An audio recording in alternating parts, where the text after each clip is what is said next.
Grace and peace, family. Grace and peace. Assalamu alaikum. Welcome, welcome, welcome to the Vicki Show, to my new channel here at VickiDillard.tv directly, or you can reach us at Vicki Dillard TV on YouTube. You all know that I like to chop up our videos and put them on other platforms over the next a week or so of this amazing interview. We're so privileged to have the living icon and legend with us again today, the great Dr. Anderson, family.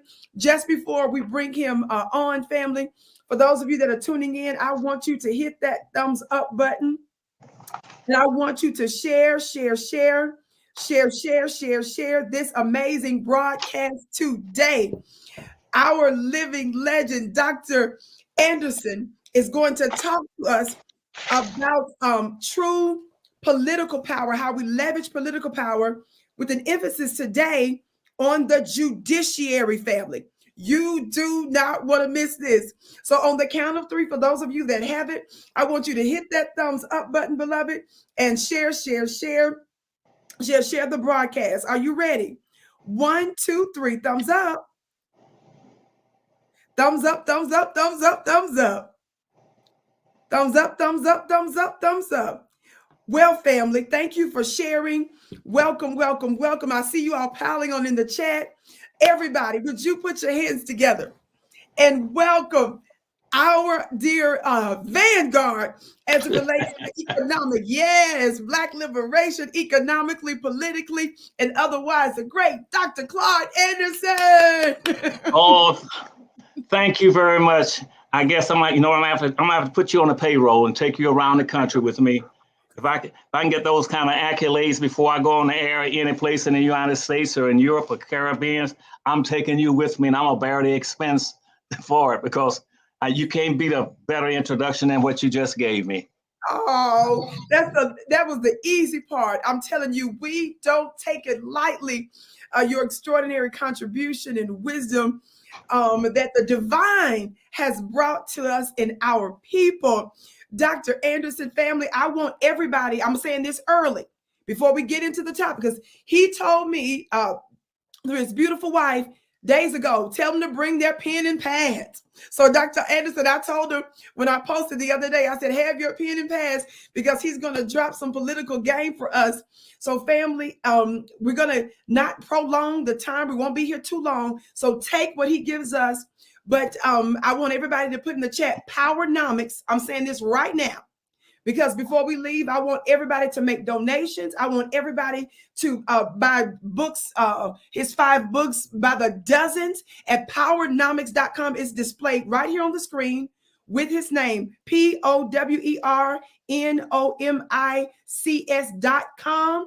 I heard that several of you reached out. I heard through his team that they got an extraordinary response last time. So we want to keep that same energy, and thank you so much.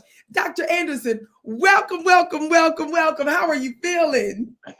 Thank you. I feel good whenever you're on the other end of the speaking mic, okay? Yes. And I'm glad to be back with you. But first of all, let me express my profound gratitude for, we did get another letter from you, and lo and behold, there was a check from you. That's the second one we've gotten. And but we might have to sort of saying pull back from you, because we don't want you to be giving for 47 million Black folk in America that's not giving anything. And we've been doing this for 50 years. And they always say, we can't give anything to the Black folk. We got to take care of our own people, that like the NAACP and Urban League and people in those groups that are concerned about all people. So whenever we make a contribution, it must go to all people. And that's one of the biggest lies ever told. You're solely taking care of your own people first. That's the first thing you do. Then take care of your own community, and cease and desist. No other group comes into to prominence or into political position talking about, we're going to take care of everybody. No, you take care of your own. That's why you swear an oath, saying, I hereby swear to take care of my own people, make sure they're taken care of, that they have food, clothing, and protection, and sanitary conditions, and an education situation, they can be a competitive people in this nation. I swear to that. But as soon as they get into office, I'm here for everybody. I'm here for the midgets, the pigeon-toed, the one-legged, the one-eyed, the humpbacks, the midgets, and everybody else. You start taking care of your own damn people. Woo! Dr. Anderson came in with guns blazing and setting everything on fire, y'all. He ain't waiting. We feel you. Yes, sir. Everybody share this broadcast. Instagram, I'm here live on my new channel at Vicki Dillard TV on YouTube. That's Vicki Dillard TV on YouTube or VickiDillard.tv. Instagram, come on over now. Join us. We're here again. I'm so honored to have another live interview with the great living icon, Dr. Claud Anderson. He's getting ready to drop major game on the judiciary, and we're going to talk about practical steps for political power. You don't want to miss it. Come over now to VickiDillard.tv. Dr. Anderson, it is my privilege, and no, I'm not going to stop pulling back on the funds from my business, because this is one of the reasons I want to grow my business, because my goal is to fund Black liberation movements, people, and projects and organizations just like yours. And I'm simply going to encourage others to do the same. So, Dr. Anderson, we're not about to stop that. So it's an honor to do that. And it's our privilege to come together and to practice group economics, just as you've taught us. Today, you specifically wanted to talk about the judiciary and political power. And I received a little bit ago a chart from your lovely wife, and I want to get ready to display it over my phone. We had some tech issues, family. My team was trying to put it up, but we'll get it fixed next time, inshallah. But I want to use my phone to display this chart and talk to us about what this chart is about, Dr. Anderson, as I get ready to display it. Well, that I'll be delighted to do. As a matter of fact, I have an urgency in my voice because I've been trying now for 50 years to tell Black folk that we were in deep trouble. And as I indicated way back in about 1970, that Black people are coming up into major problems because of the attitude of this country towards immigrants coming into the country versus Black folk, what I call native Black Americans that have been here all these years and nobody cares about them and does anything for them. And so right now, I want to talk about the importance of understanding the national construct that keeps Black folk locked into the bottom in this country. You ain't got a snowball's chance right now, Vicki, because I'm telling you honestly, you have not, as a race, symbolic of a race, had a snowball's chance. Everything is locked and boxed. And and that chart you put up there right now, if you look over in the left-hand corner of that chart, would you see only about 3 little numbers over there? Yeah. At that point in time, the emphasis in this country was strictly focusing on Black people, white, and Indians were listed as number 3, but Indians didn't count because they were not citizens. They were independent in this country. And then as you go across the top of that thing, you see how every year, every 10 years, they keep expanding those groups that they classify as immigrants, that they classify as minorities. This keeps spreading, and by 10 years, in the first 10-year census, what they said, well, we got 2 minorities in the country. That's Blacks and poor whites. But by the second chart, they started adding Hispanics and Chinese. And that was by 1870, because the Civil War had been going on now. When the Civil War broke out in this country, let me be very specific with you. There were about 4,000 Hispanics in the United States, period. And those Hispanics were people who were directly here from Spain. And they sort of given land rights. But that was it. There were no Chinese in the country. Chinese began to pour in here after the Civil War had begun. They came in and got paid. They were hired labor. They got paid. They were working on the railroads with the Blacks, but they got paid and were able to get land and able to start businesses and got paid. But now today, if you look up at Yale University and Harvard, they are demanding to be made equal to Black folk.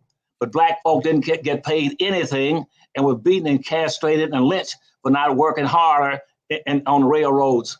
That's why when the Chinese came in. Hispanics, who had about 4,000 Hispanics in the United States, they started putting them in and calling them minorities. And as you go across that sheet, I'm not going to label all of them. As we go across that sheet, they keep expanding the groups now that anything, everybody, gays and midgets, humpbacks, anybody, one-eyed people, people with peg legs, people now on Social Security, white people now classified as socially disadvantaged so they can be equal to black folk. And now white students can go over to the United Negro College Fund and get grants, free education grants from a black funding corporation that blacks can't get. If blacks go to most of these big corporations now, they won't give anything to blacks, saying that's preferential treatment. But whites can now leave in this country, leave the white universities, go over to black universities and ask for them. I need $150,000, $200,000 to go. I want to go to a black school and get free education, and blacks can't get it. Now the problem is this: they don't do that with the Indians. On that first category, Indians right now get money for special money to go to college, but nobody can go to an Indian college and a university and get free education. Because the Indians won't let that go down. They're against it. Yes, sir. But anybody can go take money out from black folk. Now let's go back real fast. I'm gonna run through a lot of history with you right now, and try to keep up with me. Tell your listeners to follow me. This is extremely important. Now, where did all this stuff come from? One thing that we're gonna have to start focusing on this country. This is what I want every one of your listeners start to doing as of today. Okay. We're gonna start fighting a battle, and I'm planning on winning with black folk. Okay, it's all started back in 1789. In 1789, when they drew up the Constitution, they didn't. But what I'm getting ready to tell you, no schools would teach this because white folks said that's critical racism. But for you to start talking to us about what we did 200 years ago, that's exactly what I'm going to talk about. Now, in 1789, they drafted a Constitution, and the Constitution again set up two groups, and that was whites and blacks. Okay, now at that point in time, that was pretty well understood that you have, and out of those two groups, there'll be one minority, and that'll be blacks, what I call native blacks. I don't call them Afro-Americans. They're not Africans. They were born in this country. 99% of all the blacks in America were born in this country. They are natives in this country. They're not from Africa. They don't get any Christmas cards or letters from Africa. They don't know any African languages. They don't have any African names. They don't have any. They don't get anything. They don't own anything in Africa. So native blacks is the key. Now, in 1789, they built the Constitution. They said we're going to have black folk as a subclass, as a lower class people in this country.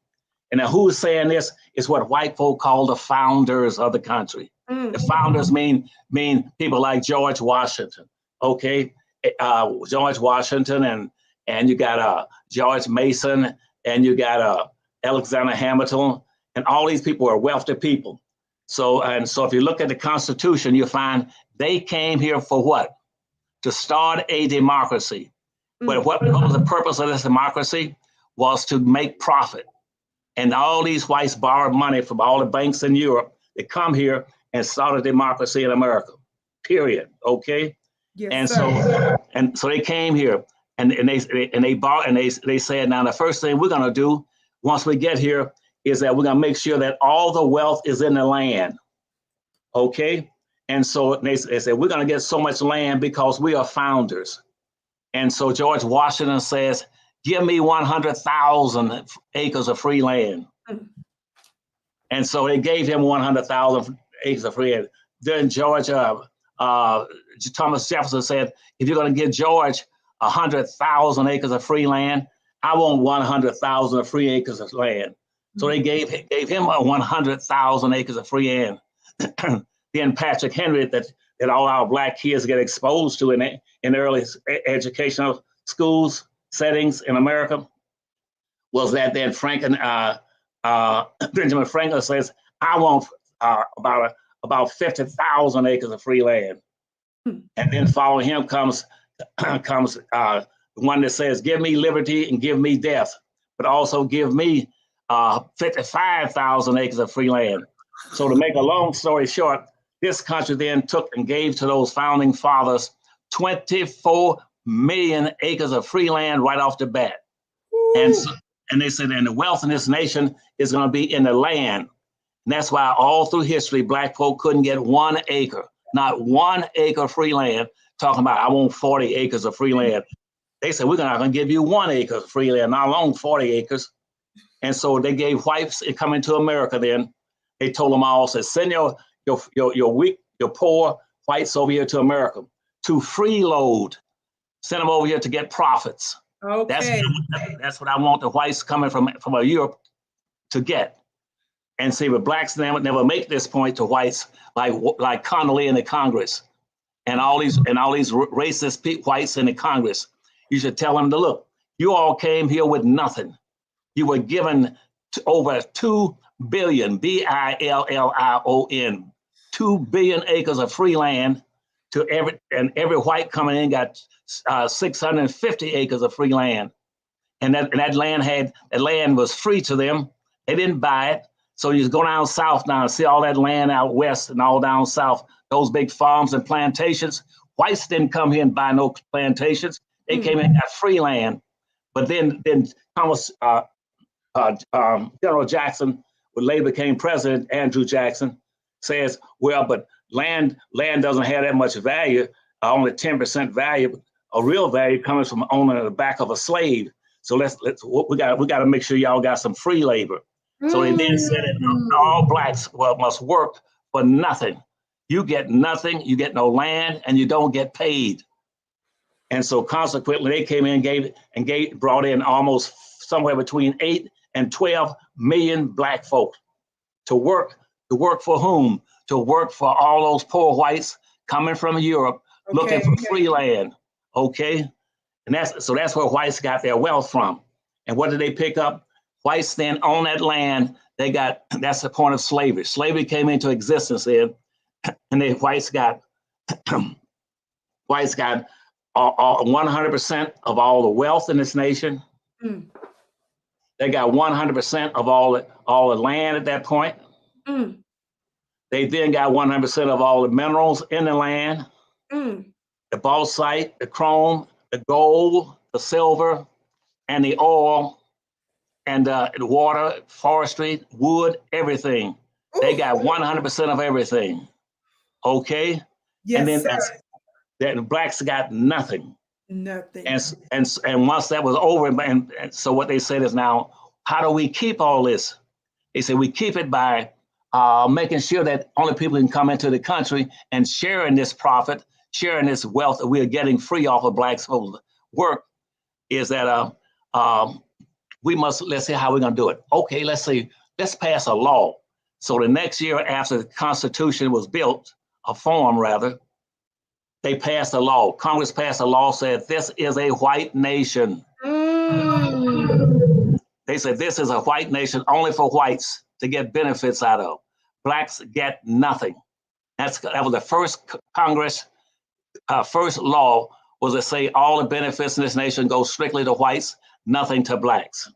You are connecting these dots, Dr. Anderson. I don't even want to interrupt except to say everybody keep sharing, thumbs up, thumbs up. Family, make sure that you donate when this is over at powernomics.com. It's displayed under his name. Send checks, buy books, and let's get to work, family. Dr. Anderson, keep going. You're making this make so much sense. Okay, so the first law said would be only for white citizens, that you must have the appearance of being whites or be marked as whites or accepted as whites. That's the only way you can get free benefits in this country.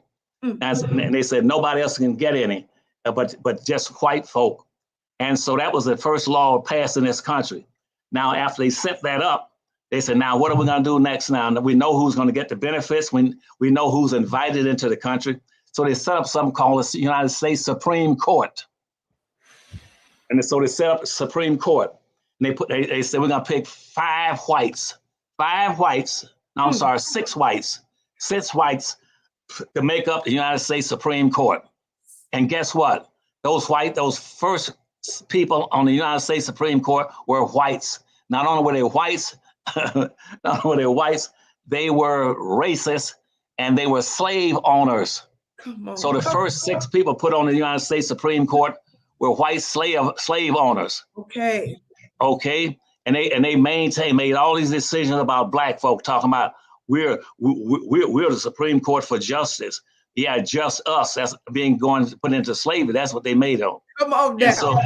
And so they said our primary responsibility as a United States Supreme Court. This is very important. Now, I just gave you the first point is that we got to start addressing the role of the Constitution. The Constitution must be rewritten. Black folk must hit the streets and demand that the United States Constitution be rewritten based on the original intent, and alternate, right? And then say we're changing that intent, not just to enrich whites and give them everything, but now we must do something for black folk. So the second point is that the United States set up the Supreme Court for what? To be the guardian of racism in America. The United States Supreme Court was to say, we are now, as our responsibility, and nothing changes for black folk between blacks and whites. It must always stay the same. And the Supreme Court is the worst thing to happen in America for black folk. And they started off with 6 of them. Then later on they expanded it to 9. Okay, then they expanded to 9 on it, and that's why in all these years since the founding of the country, they have appointed something like about almost 130 people to the United States Supreme Court, and guess what? All but one was white. And they just appointed one black woman recently. Yes, and sir. She's married to a white man, so you got to watch what that's saying. And just like Clarence Thomas is nothing but a white man passing for black. And he has never done anything for black folk. So basically you have a Supreme Court talking about this is the law of the land, and this is the final decision on justice. That's the worst thing you can do, is put slave owners in charge of what constitutes justice in America. And that's how you got the Supreme Court. Now the Supreme Court had authority that they could appoint some lower case judges called local federal judges. Okay. And that's now when Obama went in there, Obama did not appoint not one to the Supreme Court and not one to the federal courts that was black. He appointed nothing but whites. Okay. Yes, sir. Okay. Now up until 1948, this is very important. Now, this is another point, that out of almost 1,600 federal judges in America, guess what? All 1,600, all the way up to 1948, were whites. Okay? Very important. Remember these things. Now, that's what you're going to start addressing. Forget this stuff about Black Lives Matter. It don't matter. I'm telling you what matters. They put 1,600 whites in there, not one black. In 1948, they appointed the first black as a federal judge. In 1948, not way back in 1789, but in 1948. Now, when I went in with President Carter, let me show you the importance of this. They only had one black at that time as a federal judge. I cut a deal with one of the biggest white racists in the court system. I mean, in the Republican Party. And you know who that was? That was from South Carolina. He was the one who had impregnated a couple of black women down there and had black babies.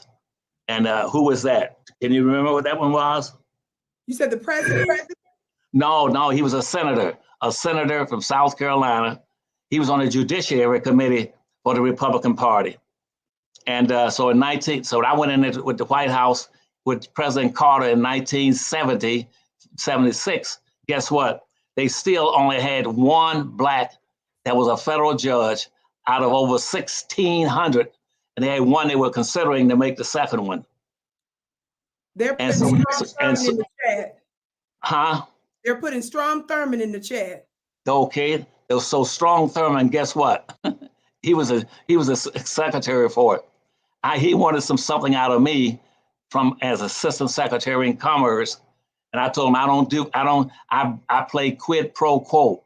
if I give you the thing, Senator of South Carolina, I want something in return for it. Wait a minute, wait a minute. I got to make sure I'm following you. I know that Jimmy Carter appointed you for a government position. We talked about that last time we were together. Are you telling me you were negotiating directly with Strom Thurmond? Yes.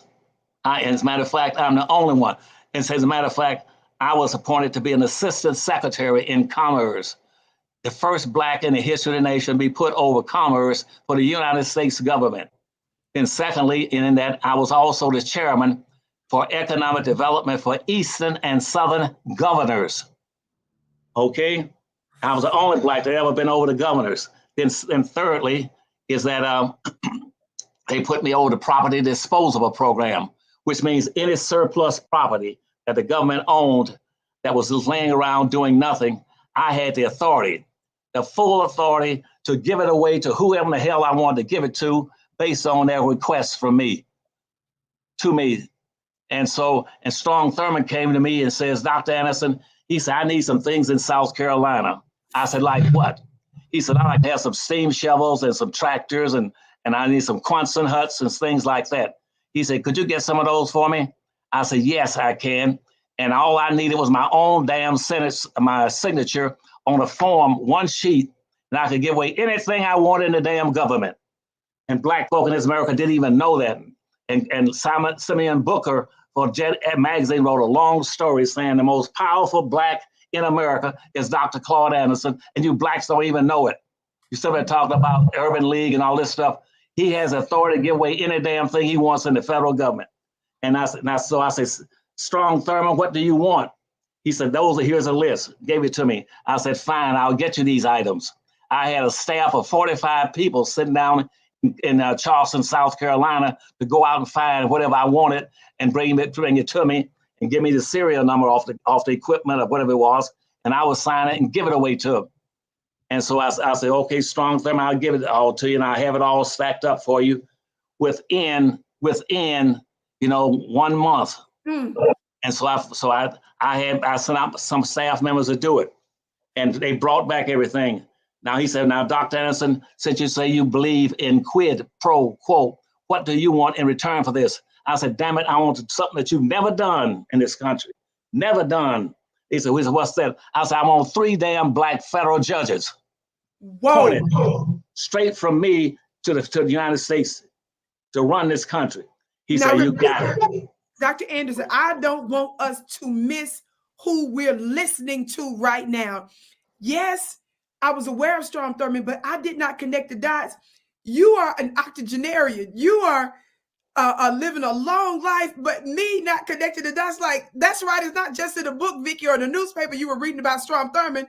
Dr. Claud Anderson, girl, negotiated with this man. You said in your position with the Commerce Department, you using quid pro quo with one of the staunchest, most outspoken racists at that time, you negotiated in that time and demanded 3 judges? Yes, ma'am. I said, I want 3 federal judges, and I want them appointed almost immediately. And at the same time, I'm giving you this damn equipment. Now, so now what he says, you got it. And I said, I want LC Hastings down in Florida, in Broward County. I want him as a federal judge. Point 1. He said, okay, I got it. I said, 2, I want a friend of mine I knew, Blacks up in Jacksonville, Florida. I'm trying to remember his name. I'm sorry, it slips my mind. That's old age. And he appointed him to be a federal judge in Jacksonville, Florida. And I said, he said, what's the third one? I said, give me a Black out of West Coast. I picked a Black out of San Diego, California, and told him, now you make him a federal judge too. Now, so at the same time, now keep in mind that since 1789, they've only planted 1 Black. Yes, sir. In all those hundreds of years. Hell, I got 3 Blacks appointed in 1 damn month. And this, I didn't get Urban League and NAACP didn't help me. I stood up and had some damn backbone and balls and told the biggest racists in America, we practice quid pro quo. You give me 3 damn Black judges right now.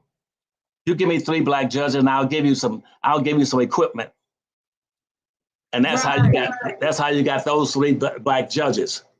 Now, and I want you to also give me an answer now. You tell me, why is it that I can get 3 black judges in a matter of months, and in a matter of 300 years, blacks couldn't get one in 300 years, and Claude Anderson get 3 in a month by himself. My goodness, family, you are tuned into the Vicki Show. I am so pleased and honored and fortunate to be doing my second live interview with the great living legend and icon, Dr. Claude Anderson.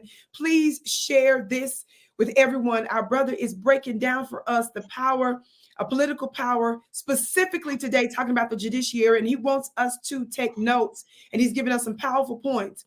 One of the things you mentioned earlier also was of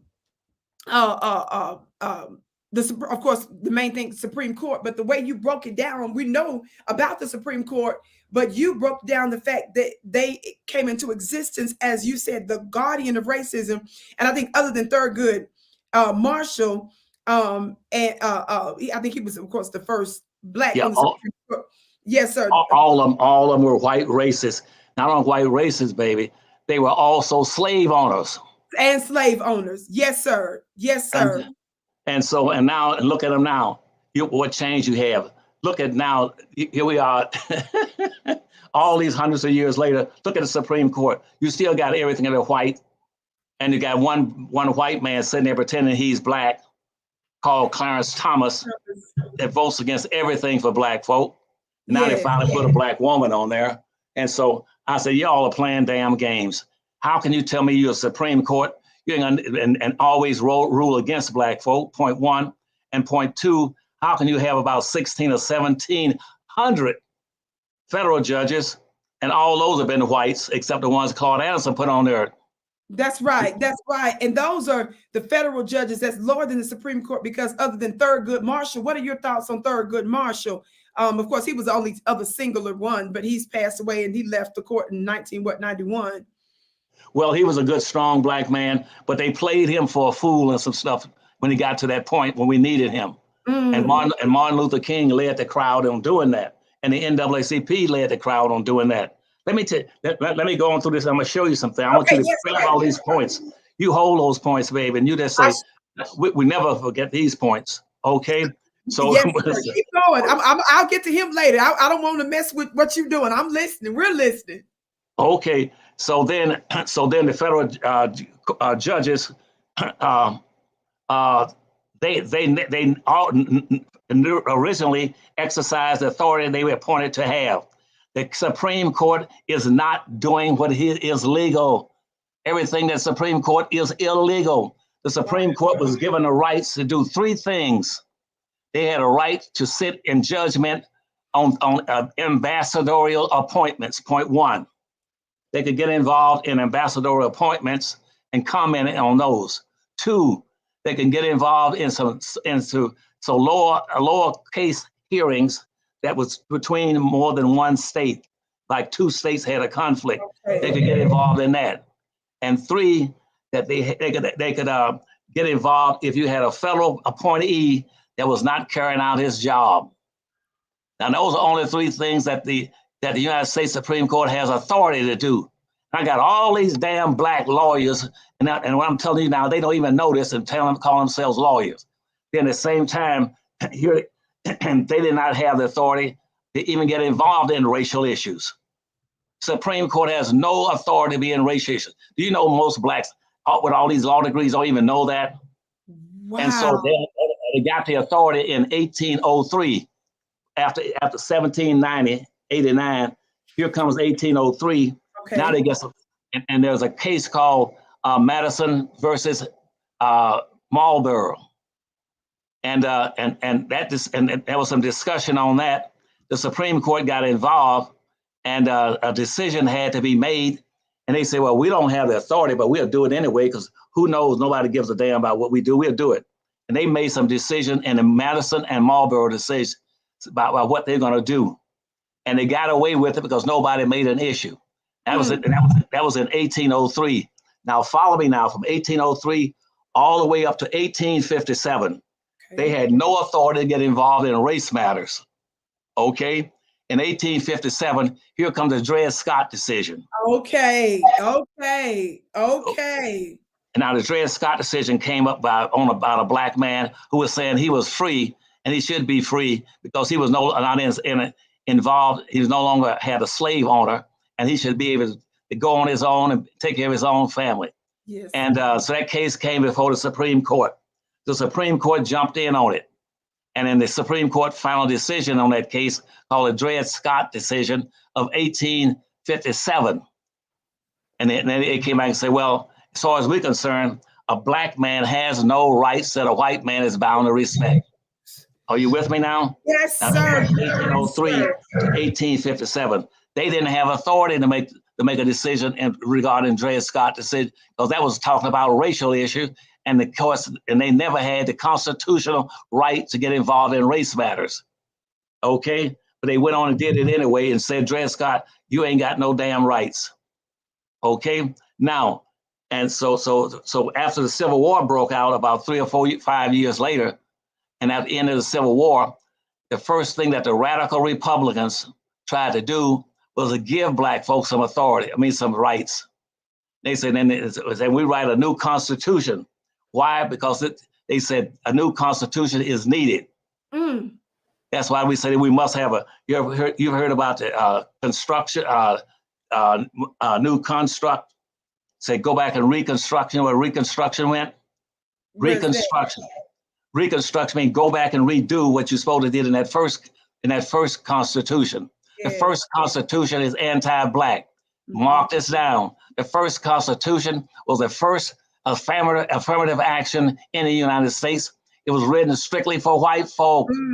White folk have always had affirmative action. You write that down. It was a constitution. It was the first affirmative action plan in the United States. And the second one was written by me in 1970. I wrote the second affirmative action plan in the United States following the Constitution, saying that giving black folks rights. I did that when I was with the governor's office in Florida in 1970. Wow. And that's what you all been working on since then.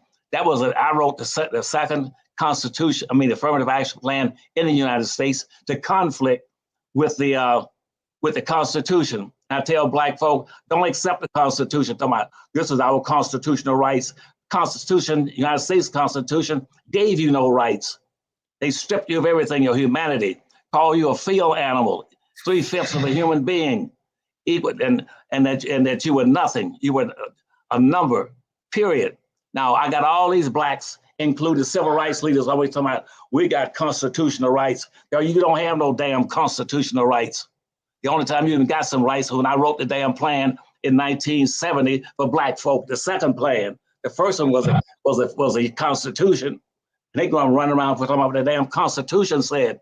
Constitution says you're nothing. You're absolutely nothing. You're nothing. And I changed that by writing one for the state of Florida that went all over the United States.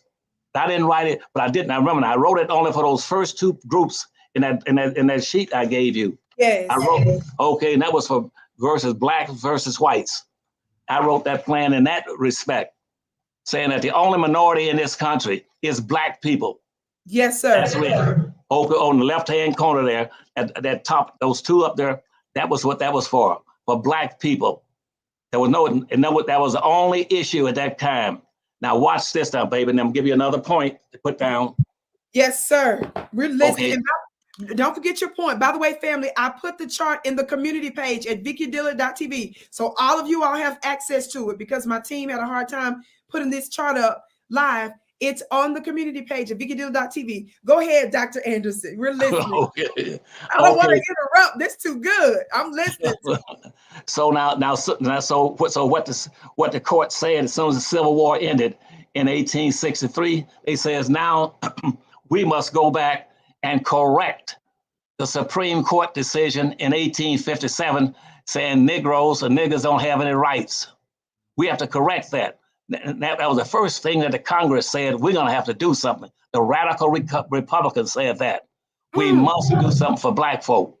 And so then they said, we're going to write a new constitution. And that was the 13th, 14th, and the 15th Amendment was written for that. And what they said is that, and Saunders and all the other free radical Republicans stood up in Congress and says, there's only two things that Black people in America can ever be. You're either going to be a slave or you're going to be free. But to be free, you must minimally have 40 acres, a mule, and $100. Okay. And so, and that was a definition for writing the 13th, 14th, and 15th Amendment. It was written strictly and solely for Black folk. That was before all, and I remember that's before all these other groups came in. They weren't even in the damn country. How are you going to make them equal to Black folk? Talking about minorities. We didn't have any minorities. It was Black people. And so they wrote the 13th and 14th Amendment saying, 13 that you all are now free. 14th Amendment says you got special rights and considerations that's only peculiar to you. And then the 15th Amendment saying you all are the only people that can vote. Why in the hell are Black folk, the NAACP and rest talking about you're suppressing the vote? No, it's the Constitution that suppressed the damn vote. That's what they suppressed it back in 1789. And they block our vote. Black people were the only people that were given the right to vote.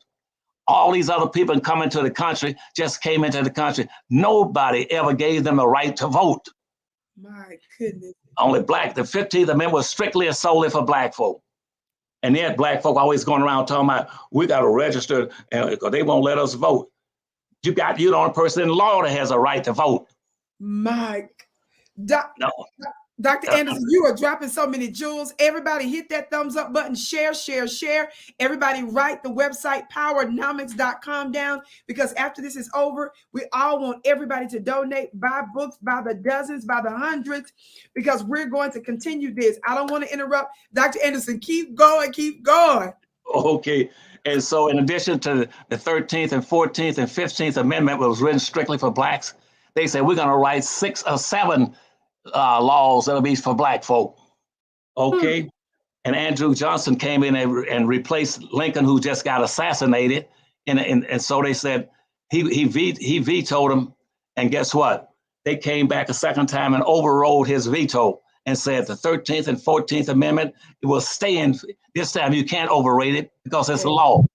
Okay. You can't overrate it. And so it's not based on what you think, it's based on the law. And they said, we're going to write 3 or 4 others with it. And here's what Black folks still don't know.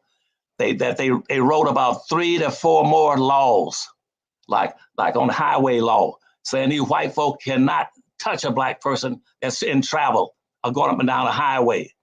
And so, because the Black folk at that time had put out what they call a green book, which means that we picked every hotel and every gas station. Okay, go ahead. They did a movie about that recently, about the Green Book. So you're connecting these dots, Dr. Anderson. We'll keep going.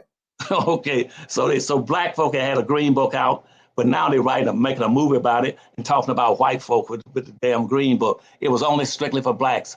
Every Black in every major city got those books, so they know if I'm going from Greensboro, North Carolina, up to Washington D.C., I know where to stop and get gas. I know where to go to a hotel. I know where I can eat.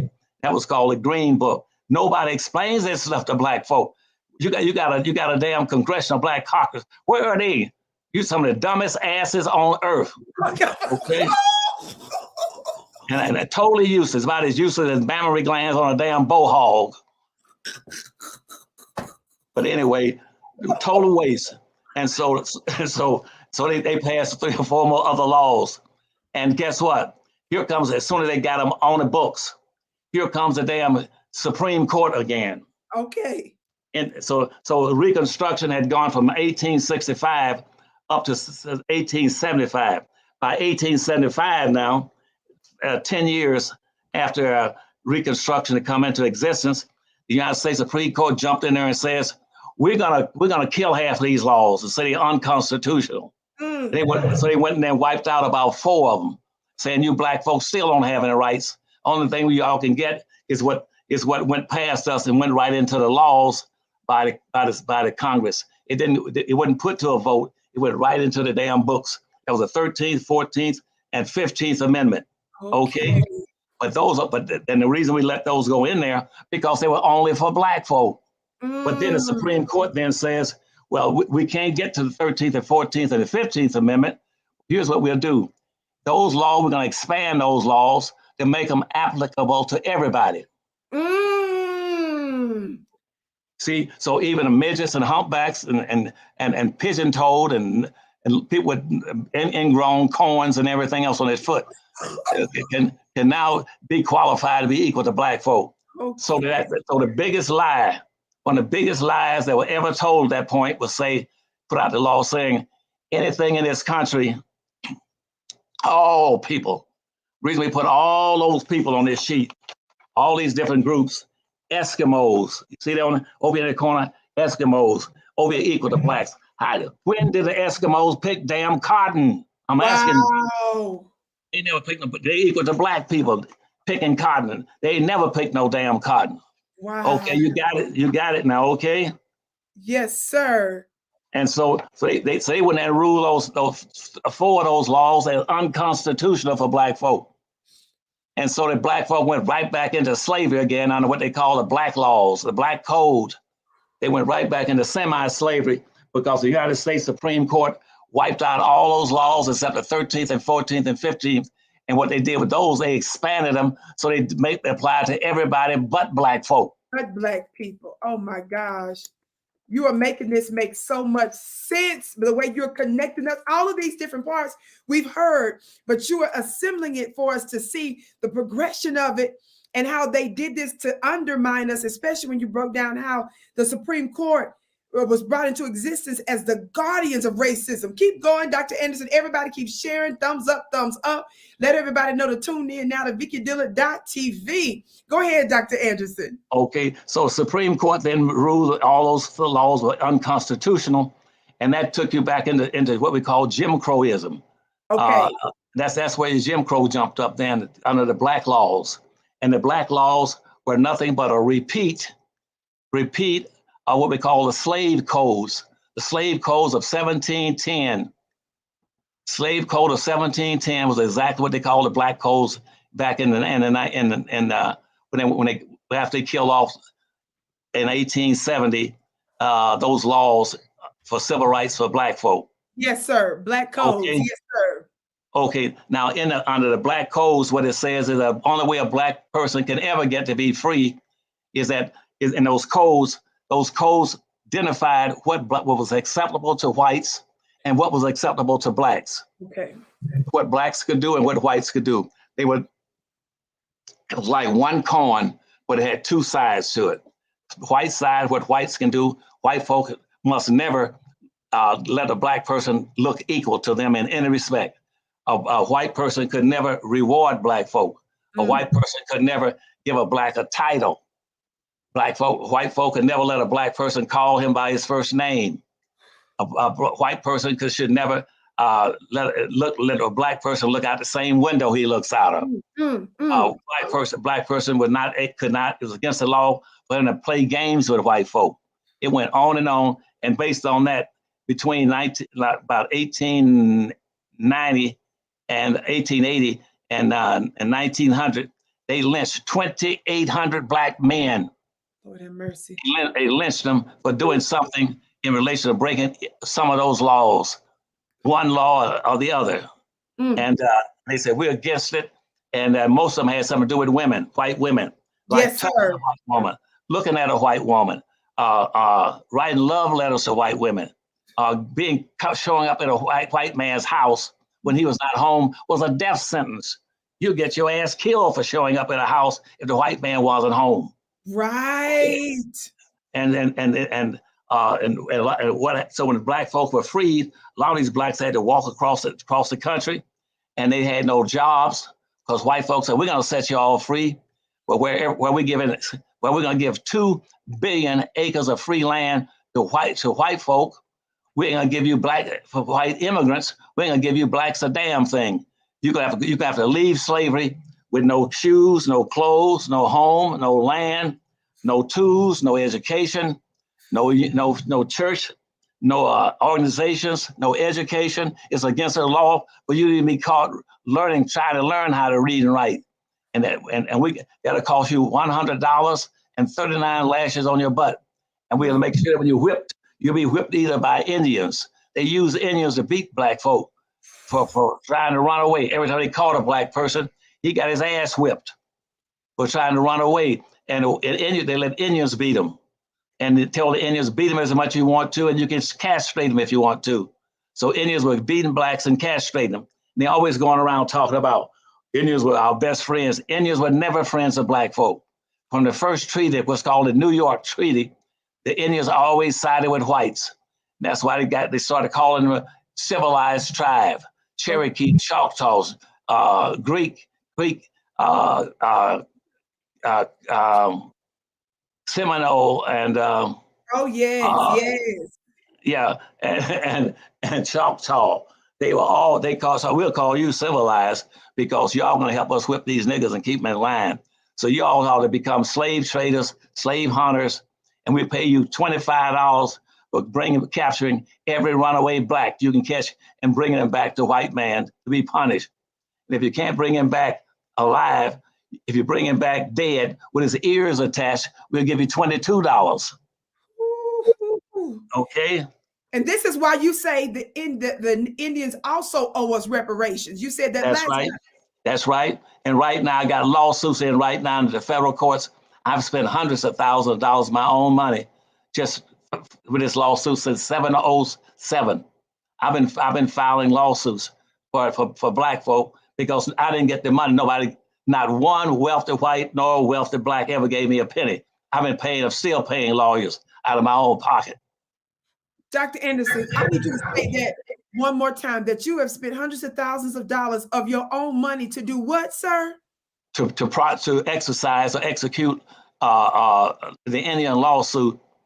They're saying that all those 1866 settlements with Indians and the tribes, that Indians are obliged to pay backs, and the federal government are obliged to pay them for the money they never received for slavery, because the 1866 Indian treaties all said the same thing, that blacks must be treated in all manners equal to what an Indian is being treated with.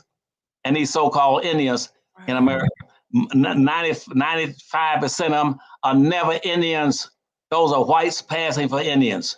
They went under what came under the Dawes Commission. The Dawes Commission was authorized for a commission to go out and find all the blacks who had been slaves under Indians and set them free, because Indians were still holding almost 15 million black, not million, 15 million, I don't know how many thousand, I've forgotten. Excuse me, don't let me give that number. That's not exactly correct anymore. I don't remember. But yes, they were still holding about 12 or 15,000, 100,000, whatever it was, of blacks as slaves when those Indian settlements came up in 1866. The 1866 Indian treaties, every Indian treaty, and why they were getting Indians treaties was because they were planning on giving Indians reparations. Ooh, say that again. Because they want some grounds to give Indians reparations, because they were going to give blacks a reparation. And they say, well, what we'll do then is that under 1860 Indian treaties, we'll give them money. And say in the Choctaw, they gave them $150,000 and told them to split it up with the black Indians and the black freemen and give them some money. Blacks never got a penny. And then also in the treaties, they said that any land that Indians own, blacks have rights to have access to it. Blacks should be able to go on any Indian land anytime they want to. And two, as black freemen and black Indians, also they should not only should they give them some money, but blacks must have access to all the resources on them damn reservations, to the trees, the water, the fish, everything, silver, gold, crown, anything on a reservation. And then black folk right now should be able to set up their own casinos in the United States, any place they want, just like Indians got casinos all over the United States. Wow. Last year the Seminoles got $135,000 each just for the casinos and the rock cafes for Indians. Every Indian received $135,000. And then first the Federal Indian Bureau. the Federal Indian Bureau also gives them something like about $28,000 a year for every Indian, so-called Indians. And out of that, 90% of those, 90 to 95% of all those so-called Indians in America are nothing but white folk who went over to the Dawes Commission and gave them $5 to put their name on as a white person on the Dawes rolls so they can get benefits in this country that black folk can't get. White folk, poor whites can get those funds and the money and the land. And that's why you call them the $5 Indians. That's why. That's the $5 Indians. And that was in the history books way back before I was born. That's what they are. For my grandmother and everybody else. Those are fabricated Indians that are white folk who went over and paid the Dawes Commission. Here's $5. Put me down as an Indian on that, so I can get all those benefits, and my children and grandchildren can get them, even though I'm just as white as clay. Dr. Anderson, you are dropping so many jewels. I'm telling you, for half the show, I've been feeling this energy and goosebumps all over me right now. Everybody, you are tuned in to the great Dr. Claud Anderson, and everybody is saying how you dropping all these jewels, but you are connecting these dots. And I admit to knowing so many different parts, but not like the way you are assembling this building. You are doing a masterful job. So everybody, thank you so much for sharing this link. Everybody share, thumbs up, share. People are asking how they can give and how they can donate. We're sending them to powernomics.com. Dr. Anderson, before you keep going, do you want to give us any specific instructions on how they can support and donate, sir? Yes, I wish they would go to the free harvestinstitute.com. Okay. And they can go to the website and they can get all the information. Plus, there's a lot of newsletters up there that they need to pull down and they can read. And I cover all these issues for black folk. I'm the only forensic historian in the entire United States. Out of 335 million people, I'm the only one. And I'm the only one that's totally committed to black folk. I don't try to pretend that I'm committed to diversity and multicultural and immigrants and gays and midgets and all that stuff. I only look out for black folk. Now, if people don't like it, I don't care. I don't give a damn. At my age, I have nothing to gain but the love and respect and appreciation of my people, which is what I've been fighting for all of my life. And boy, are we so blessed. I'm putting the link in the chat right now for the Harvest Institute. For all of you that are asking specifically about that, please make sure YouTube is playing with us. Okay, here it goes. Make sure that you pay attention to the link that I'm putting in the chat. And I'm trying to see if I can pin it at the top. Yes, it's pinned at the top on YouTube. The Harvest link directly, so you don't have to search for it. I just put it in the link at VickiDillard.tv. Everybody's saying how much they love you, how much you're dropping jewels. Family, I'm not talking because I want him to keep dropping these jewels, and I ain't trying to interrupt, only to tell you how you can donate. And I want everybody to do it, and I want you to have your social groups, your religious groups, individuals, families, and others to do the same. This is what's going to help us move forward, family. So go to the Harvest Institute. The link is attached at the top here at VickiDillard.tv. I'm saying VickiDillard.tv because my team chops up the videos later on, days later. So if you're watching me on another platform, you'll know to go to harvestinstitute.com or check the link there at VickiDillard.tv. Okay, Dr. Anderson, keep going, please. You're crazy, girl, but that's good. I love it. Yes, sir. And whenever you're ready to stop, we respect your time. We're at 58 minutes. So I want to respect your time to not overdo it. So whenever you're ready to stop, but go ahead and drop. Don't worry. The things I'm saying to you now, I got so many things that I need you all to start getting involved in. And stay away from this. Stay away from these symbolic issues that they love to throw on black folk. Like for instance, right now, the Biden administration and Harris administration ain't doing a damn thing for black folk. They rolled into office on the back of black folk, making all these promises to black folk. And what they always want to do is offer them the same thing that every administration since 1789 have made the same offers. We'll give y'all a job. Black folk don't need no damn jobs. What they need is wealth. They need power, resources. They need to own and control resources. Tell black folk, go get resources. Tell me you don't want, if it's something you can't take to the bank, tell me you don't need it and don't want it and you're not interested in it. Always give you a job. Now, Dr. Anderson, before you get back, I gotta throw this in real quick. Recently, and I'm not trying to beat up on anybody personally, but I am discussing this principle because I'm hearing this from several different talking heads, black talking heads.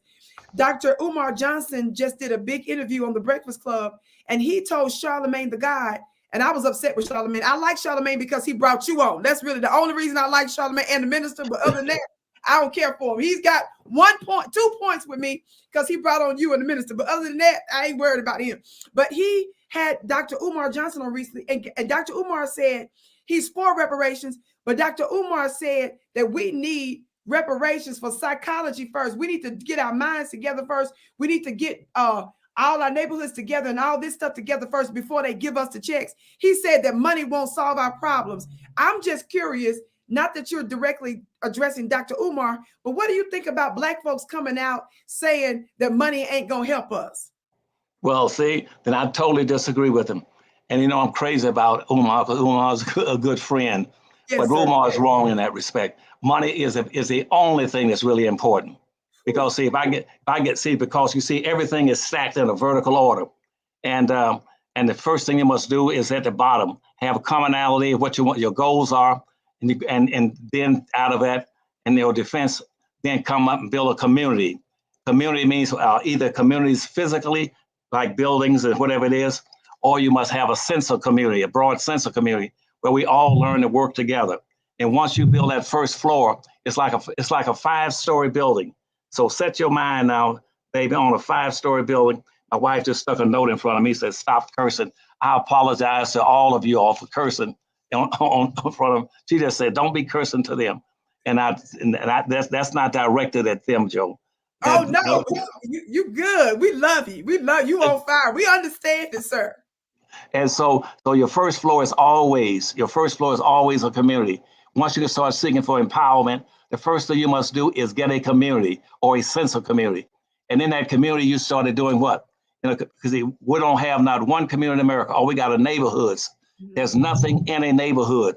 A neighborhood is absent of everything.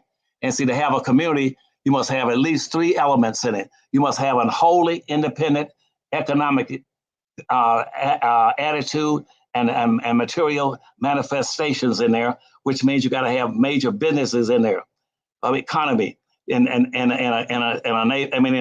community. Community must first have an economy, and in that economy, they must produce their own jobs, businesses, products, services, and sense of protection and goals. That's the first thing you must have. 2, you must have a commitment. You must have a commitment to protect and buy from and support your own people first and foremostly. To be a community, you must learn who to go for and who to go against. Third thing, to have a community, you must have all 3 of these things now. You must have a political structure that responds to your needs first and foremost before trying to take care of the world or save the world or everybody else. Okay. So you must have 3 things to have an economy, a commitment to your own community and people in there that provides. And that's number 2 here from Zeal. Yes, sir. Yes, sir. Okay. Erica, is that Erica? Yeah, I can't say it too well. Okay.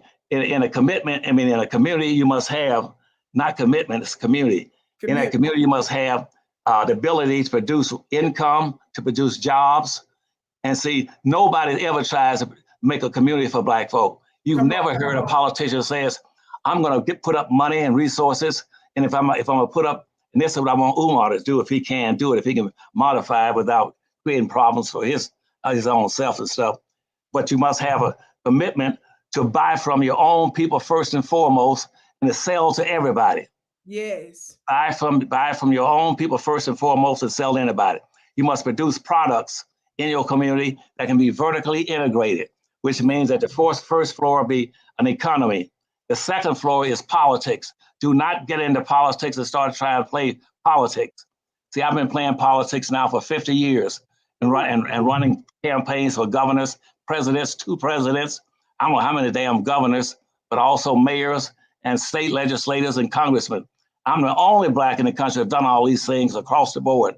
And so get your community together and buy your own products and goods. Even if you don't like them, the products, still buy them.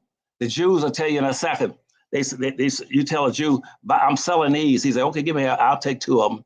And the next time he comes by to see you, He might say, and I'm selling this. He said, well, I'll take one of those too. Always buy products from your own people so that your money will bounce 8 to 12 times in your own community before it goes out of your hands into the hands of other people that are in your communities.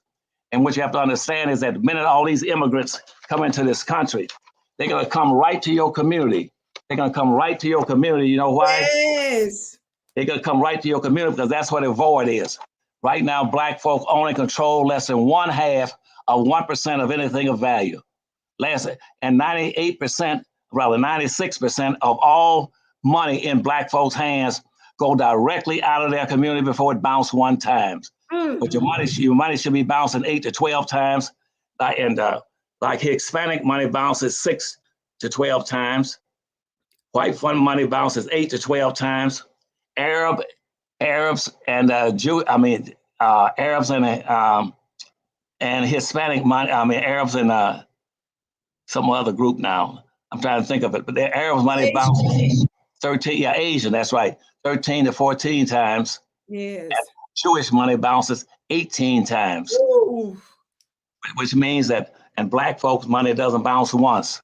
As soon as a Black person gets paid where it is right now, all your audience right now are getting paid. But guess what? As soon as they leave there, they're going to run right to a white, Asian, Arab, Hispanic store and spend it. Facts. And here's a point that you tell all these Black politicians, that instead of trying to give Black folks jobs, help them, give them money to build businesses, to produce services and goods and products and opportunities for their own Black kids right now are forced to try to get a job by leaving, dressing up, cleaning up, and go to somebody else's neighborhood, begging them for a job. It is not white folks, people, or white or any other group's responsibility to give you a job. You're supposed to provide jobs for your own people and hire your own people and support your own people. And even if you don't like the product, buy it once in a while. Say that again. Say that part again, because people get caught up in a bunch of other stuff because we're just now trying to catch up. So we think we're supposed to have it all together. You just said, even if it's not necessarily something you want to like, you said buy a few of them. Say that again. I told Black folk, even if it's not totally what you want, if you got a choice, buy it from your own people first. Let me give you an example. If let's go to Oregon or someplace. Up in Oregon, okay. When they only had one Black gas station in town. All the Black gas stations are whites. They said, Dr. Anderson, what should we do? I said, and they said, I go down that Black gas station. It's always run down, and sometimes they might have a little bread. The bread might be hard, and that gas station costs three or four pennies more. I said, who gives a damn? I said, I want you to go by there and buy it. I said, listen, all you listeners, you Blacks up here in Oregon, I want all of you to follow me on this. I want every Black here who's got a car. You fill your gas tank up with gas whenever it needs to be filled. You fill it with gas coming out of a Black gas station, and you only got one. And so so within about 2 months, they sent me the newspaper, and the newspaper was asking, why all these Black folk got all the traffic jammed up trying to get into one gas station? And guess what? The Black folk were buying so much gas. I said, and once you get that money, now you do me a favor. You fix up that darn gas station. Yeah. You paint it and you clean it up. Okay, the toilets in the bathroom, put in new ones. I said, you reduce your gas prices down when you can. And if the bread is old today, you get some new bread tomorrow, some fresh bread coming in. Yeah. And if you make a promise to Black folk, keep your promise. I went down there, all of those Blacks started doing it. I was so proud of them up there. And the gas station did extremely well. And he bought a place next door and expanded it. So Black folk can do it if all they need is a little leadership. That's all they need. That's right. And right now, what happens is every time a Black person gets paid, he runs directly to a non-Black owned business and give that money directly to non-Blacks. And consequently, Black people go bankrupt. Black businesses like yours will go bankrupt every night. You know why it goes bankrupt every night? Because every night in that city, every Black business, every white business goes bankrupt because they take all the money out of the cash register and take it to the suburbs where they're living. And so, and that means that in the Black community, there's no money in the community anymore because whites just shut their business down to go home to eat dinner, and the only thing that's left might be a few Black businesses, but they don't have the equipment, the services, the goods, and the products. And so you started holding your money. And then I want all you Blacks to do me a big favor. You do this for me, because I'm way off my topic now. But you take that every time, you tell every Black out there within your listenership that I want them to take every paper dollar they can get their hands on, and then open their wallet up. And I said, I want you to put a check mark on the top of it, on every dollar you got there, one check mark, and or two or whatever you want to put on it. But I want every dollar marked. And until you have made that $1 pass through, and the next Black that gets that dollar, there's a one check mark on it. You put a second check mark on it, and then we know it's bounced in the Black community twice. Okay, I want every dollar in the Black people's hands to bounce anywhere 12 to 13 times, 8 to 12, anything you can get in there. I want it to bounce. Right now, we got about $1.3 trillion in our hands every year. I want that $1.3 trillion to bounce around in every Black community at least 8 to 12 times. So that means that when I multiply that 1 trillion, let's say I multiply it 10 times. What would that have? I would have $10 trillion. Come on in my community. You see what I'm saying? Yes, and we build our own stores, our own products and goods and services. And we learn to play the game. And the only way right now you can stop a Black person is that on payday, as soon as a Black person gets paid, he runs right to a white store. Right. Only way you can stop him is to run over him with a truck. Otherwise, he's trying to get to it. And as soon as he can, the spinning got to get out of his hands. And so I want Black folks to learn to hold your money and make it bounce, and put it in Black folks' hands and tell them to say that has one check on it. Before you let this dollar out of your hand, and you put another check mark with it going into another Black hand. Then once you get the 2 checks, he put a mark on it for 3 checks. And when you started getting money in your hands, you would be rich people. And all of a sudden you pull a $20 bill out and say, damn, this $20 has 13 checks on it, 12 checks on it. And that means 12 Blacks have touched this. Goodness gracious. That Anderson gave us a good idea. We're going to take this and we're instead of having $1.3 trillion, we're going to have $13 trillion passing through our hands. Y'all do it for me. I'm an old man now. I don't have the strength. I used to be called a young tiger. I guess now I'm just an old jackass. But anyway, I can't keep up with all this stuff for y'all. And I didn't get a chance to finish on this justice. Let me make a couple more points on that. Okay, This is your show. Go for it. Okay, and see now, like I said, and by 18, so Reconstruction only lasted 10 years, from 1865 to 1875. And people say, why did Reconstruction end? Because during the Reconstruction period, they were there giving modifications to the law about taking care of Black folk. They would begin to expand it. They expanded so they took care of everybody but Black folk. They included the Indians in there. That's how Indians got reparations. Indians were slave holders. Every Indian was a slave trader, slave holder, fought with the South, and were under what they call the Black Flag compromise and flag program, which means if you catch a Black person in a uniform of the Union Army and you catch him fighting for Black folk, you ought to kill him instantly. You don't try to you'll never put him into a concentration camp or put him into a holding camp. You blow his brains out right there. That was when the Klan started up in Tennessee. That was called the Black Flag thing. That's why you can go see all these Civil War films, except the ones when Anderson give you this information. But they never put not one Black into a camp to hold him as a prisoner. They don't take Black prisoners under the Black Flag problem. They kill you instantly. That is so true, because we even allowed the Japanese to be in camps. We allowed all these other folks to exist and be in groups and paid them reparations. Oh my gosh, you are so right. And I remember reading about that, but you just connected some dots there. Powerful. Yeah, well, and that's what they do. they try to give everybody else reparations.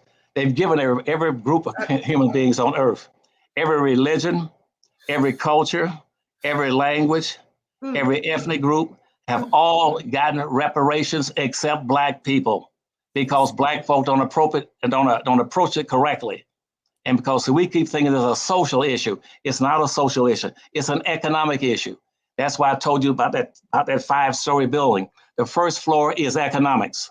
Say that again. That's right. You get into a community and you practice economics and hold your money.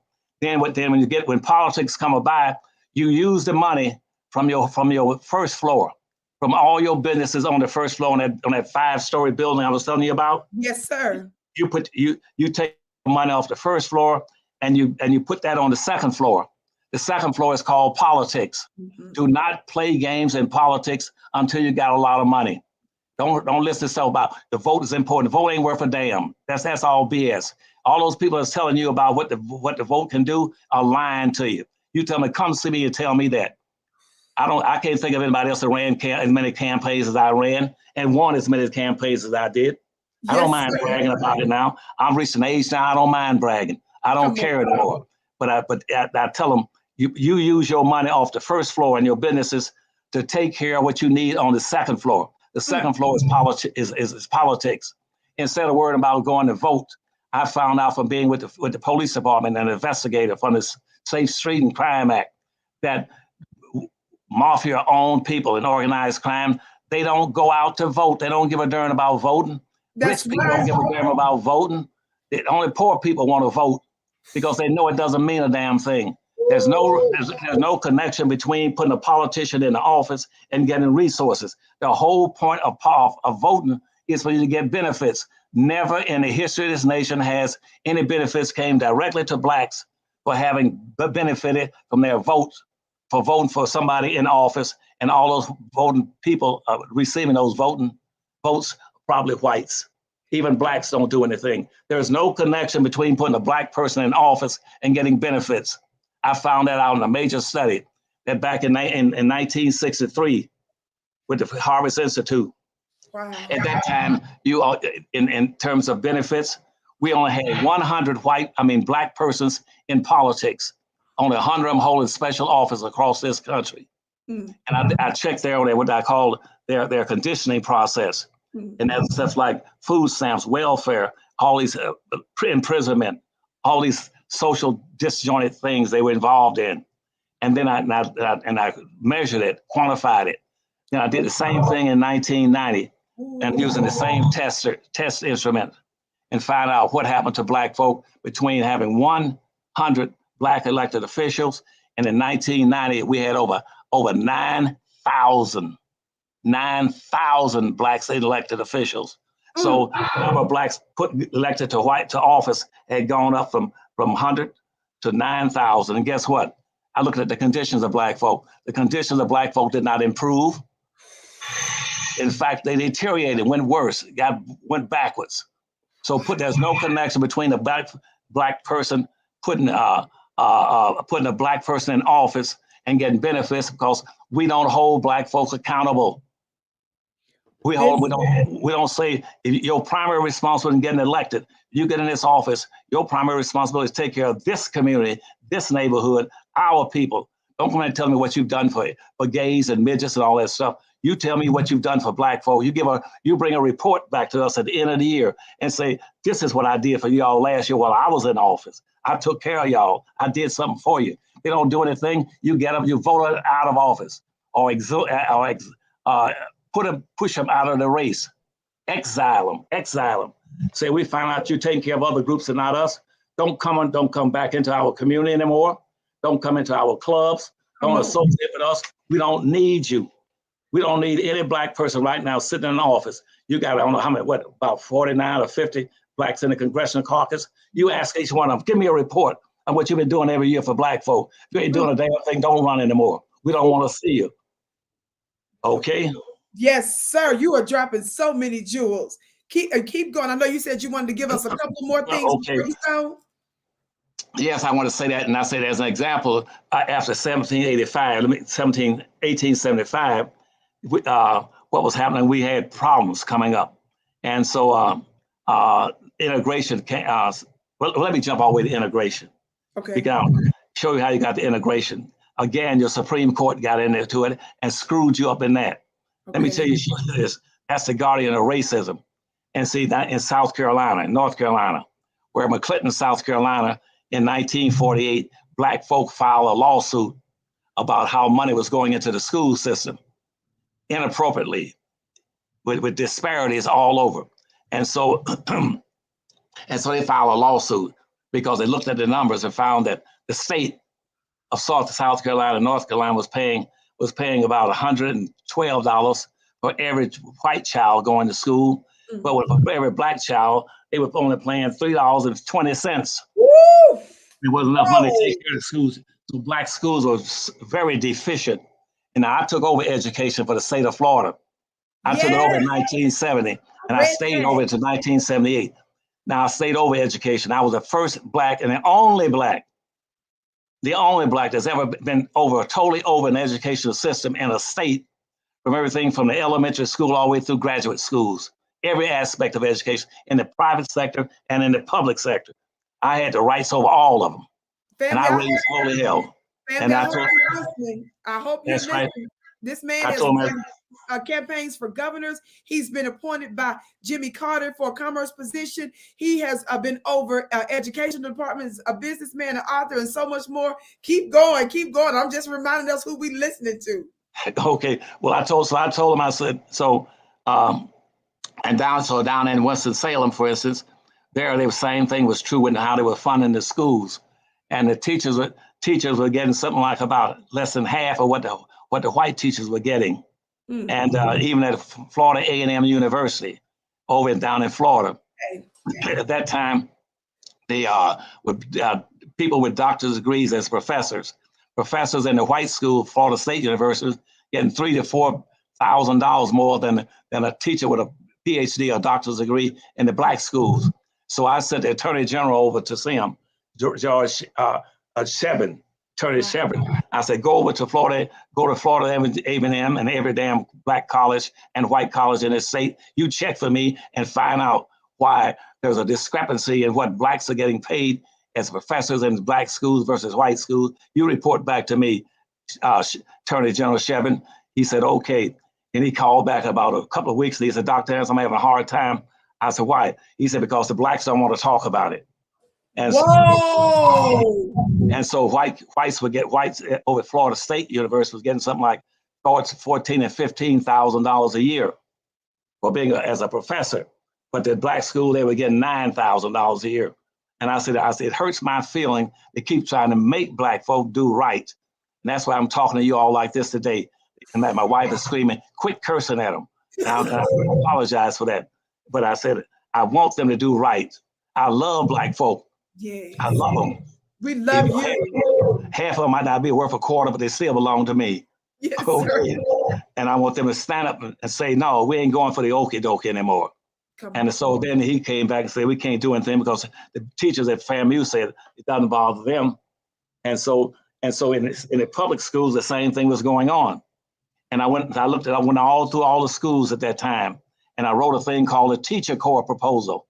At that time, Florida State University, Florida A&M University had been trying to get a teacher corps proposal approved to try to retrain some of their teachers. They tried 2 years in a row and couldn't get a penny. I sat down and wrote the damn thing myself and got them $3 million. I got a $3 million grant from the federal government just to give strictly to Florida A&M University to make sure that they started retraining their teachers. Wow. And when Florida State got $75,000 to fix up their stadium, they didn't give Florida A&M University not one penny. I built a radio station there, WOWD in Tallahassee, and I went over and took $35,000 out of my own pocket and put plastic caps on the seat covers in the Florida A&M University football stadium because you're getting splinters in your butt sitting on those stadium seats. Wow. Nobody else would give me any money. And now here I am over the education. I just take money out of my radio station personally to go buy seats for them because Blacks wouldn't even help me on that. And so right now, yes, I'm mad and angry about a lot of this damn stuff. And So that's why I want you all to know some of these things. And I really got off my point again, but but anyway, what was I talking? Everything you're sharing is so good. You were going to ending the part about the Federal Indian Bureau. That was one of the last things that you had talked about before you switched over. But you were moving forward with some of your judiciary points. So right after 1865, when they gave black folks the 13th, 14th, 15th Amendment, and see they had passed an act that black folks be supplied with resources. They be given food and clothing and all that kind of stuff, and opportunities and houses and land. Guess what? The damn Supreme Court jumped in and said, no, let's change that. Let's change that and let's broaden it for what we call unemployed, anybody, any whites, put poor whites in there too. And all the land that whites lost during the Civil War, all that land they lost, was supposed to go on to black folk. Those plantations were supposed to go on to black folk based on the law. They turned around and gave those back to all the white slave owners. Gave all the land back to white slave owners. Then set up a big land rush out of the Mississippi River, going across the river for a 24-hour land rush, and gave up another 2 million acres of free land in 24 hours to them. Wow. And so I'm saying that that's so bad for blacks. They said, well, no, we also going to fix it so blacks can go into that pot of money that you all got for food, for ex-slaves, for food and clothing, for those poor black kids coming out of slavery. They can get some of that if some is left over, but most of it is going to go to whites too. So poor whites after the Civil War were put into a box with blacks, and whites took about everything that should have gone to blacks. Wow. And took that from them. And so that blacks didn't get anything after slavery other than the 13th and the 14th Amendment. Wow. And then the Supreme Court then turned right around, and the Supreme Court then turned around and broadened it so that everybody could compete with black folks to get those resources. And so every white person in the South got all of his land back. They got money. They got clothing. They borrowed, got everything they needed. And black folk got nothing except the 13th and 14th and 15th Amendment. Then the Darren Supreme Court then broadened that, so that applies to everybody.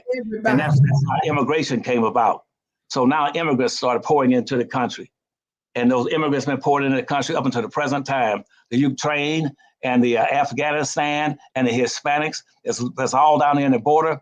We have brought in something like 5 or 6 million immigrants, since I told black folk back in 1995, look out, don't let them do that, because that's a violation of the law. The law says that all those resources must be going to black folk first before they go to anybody.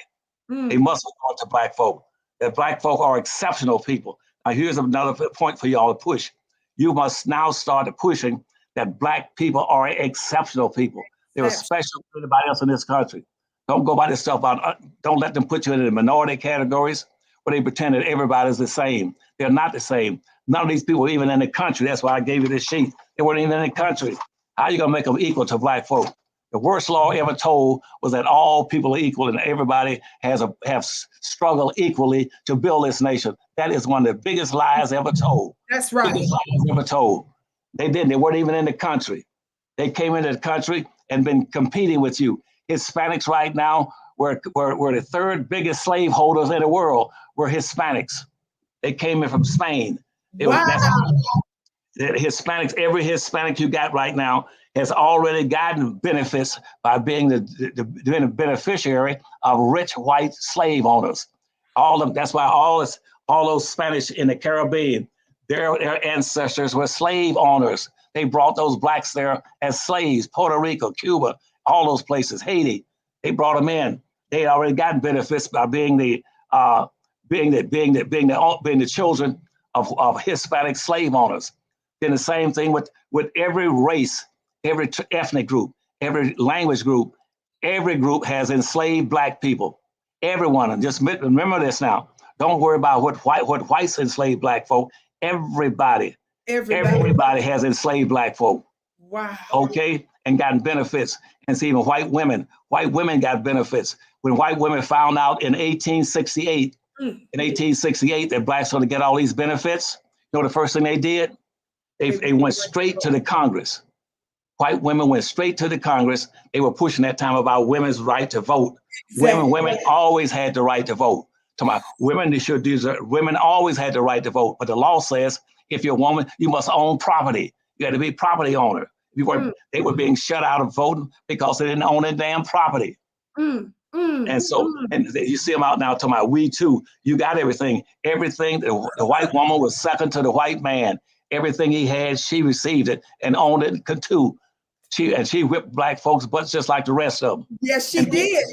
That's right. And the ones that was whipping black folk, they started in order. First with the Indians whipping black folk, then the white master could whip them, then the white woman could whip them. Then what they did for the last, they would bring in the strongest built, ugliest, lovely black folk man they could find and let him beat up on black folk. In every plantation they had a black beater. They called him. He the one to whip the black folk. And so white folks say the way we psychologically brainwash these blacks is that rather than us white folk beating them, what we do is call everybody together, say, come out of the field, quit picking cotton and rice and tobacco, come here and watch your people beat a black person. And so we got used to black folk beating up on other blacks. And they took that and they stuck in their heads, and they still say my responsibility is to beat up on other blacks. That's why if I'm in the Congressional Black Caucus, I'm gonna beat up on black folk and make sure nothing goes to them. It goes to other groups, because Hispanics. You watched all these Hispanics that put these blacks in the office out west. And those black elected officials that break their necks doing something for Hispanics or whites or poor whites and won't do a damn thing for black folk because they used to black folk in history beating the black folk. Dr. Claud, people in the chat talking about how they're going to have to listen and re-listen to this masterclass. They're calling this a masterclass you're giving us today because you're dropping so many jewels, and I refuse to interrupt except to have folks donate. Again, the link is at the pinned in the chat at VickiDillard.tv. If you're watching us on another platform, it's pinned VickiDillard.tv at which one is it here? I just want to say it out loud for the purpose. It's the Harvest Institute family. HarvestInstitute.org, HarvestInstitute.org, or you can go straight to the link because I pinned the link at the top at VickiDillard.tv. Let us know, Dr. Anderson, what your final point wants to be, because I don't want to keep eating up some of your time. You're going strong, and God willing, I was honored to have the first one with you. But if down the road, if you're up to and your family, everybody in your team agrees, we would love to have you back again. But I want you to let us know a few more things before you go. But to let you know, a book that I had referred the people to some years ago, and someone just mentioned it, read, They Were Her Property. A Black professor put a book together a few years ago that was called They Were Her Property. And she pulled information in one chapter of a book from a 10-year census in one particular area. And do you know, she uncovered that 40% of white women owned slaves in that particular area, and that some of the white women were going to court to fight with their spouse to ensure that they maintained them, and that reports came from some of the enslaved that it was the white women that were oftentimes the worst, and she was the one that set up the Black woman to be sexually assaulted, not just by another enslaved Black man, but the white woman also set it up for white men to sexually assault Black women. I mean, all kinds of information is in that book. But anyway, just to confirm something that you just said about how the white woman has always benefited. That was a more recent book, in the past few years. That's called They Were Her Property. That confirms everything that you just said on that. So, Dr. Anderson, please let us know what else you want us to know. Okay. Yes, sir. I'll be glad to do that. And I'll try to make it very fast for you. And because right now, one of the things I never understood, and most Black men don't understand, is why white women always join in with white women in some kind of a group based on women, something, with woman this, a woman that, woman that. White women, Black women should never, never, never let white women or white men divide them from their own men. You see, the only protector for the Black woman is a Black man. And that's what the white man was always scared of, that big burly Black man. The white man is not scared of a Black woman or her children.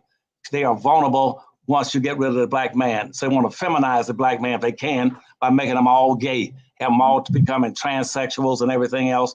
and wearing pantyhoses and going around trying to be prostitutes. Yes. That's a form of weakness, is that the black man is so weak and he's so feminized, he can't protect the black woman. And but that's one point. Tell black women to stay out of those women groups and stay with your black man and fight together as a group. Divided, you're going to fail. Now, the second thing I want to make point right quick is that all those groups that I showed you on this sheet, all those groups right there on that sheet, over the right-hand side of that sheet, they get advantages over you. You can't win anymore. Vic, thank you. You can't win now.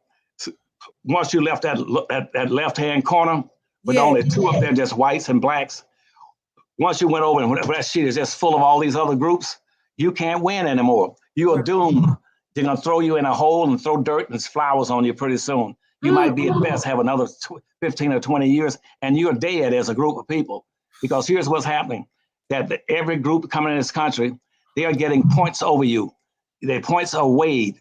Like, for instance, every group coming in here get a point. And that's why these immigrants are getting ahead. The immigrants come in here and go past you at 200 miles an hour.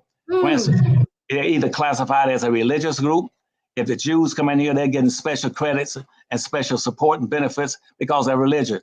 Arabs are getting the special points and favors because of their Arab, their religion.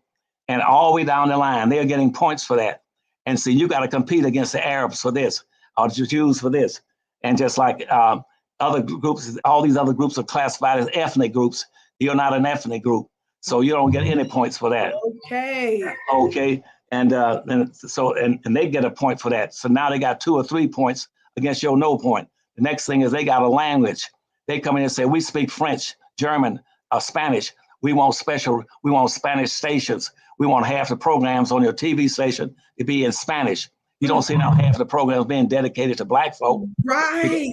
You see, and they're doing that and getting away with it.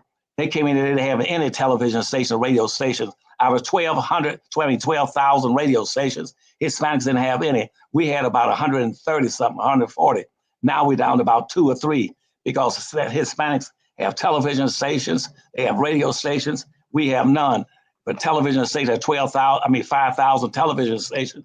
And out of those 5, blacks might have 1. Hispanics got 2 or 3, Telemundo and television, all that stuff. They get special favors for their religion. They also get it for their culture. They come in, they can build restaurants any place, Hispanic restaurants, Mexican restaurants, Cuban restaurants.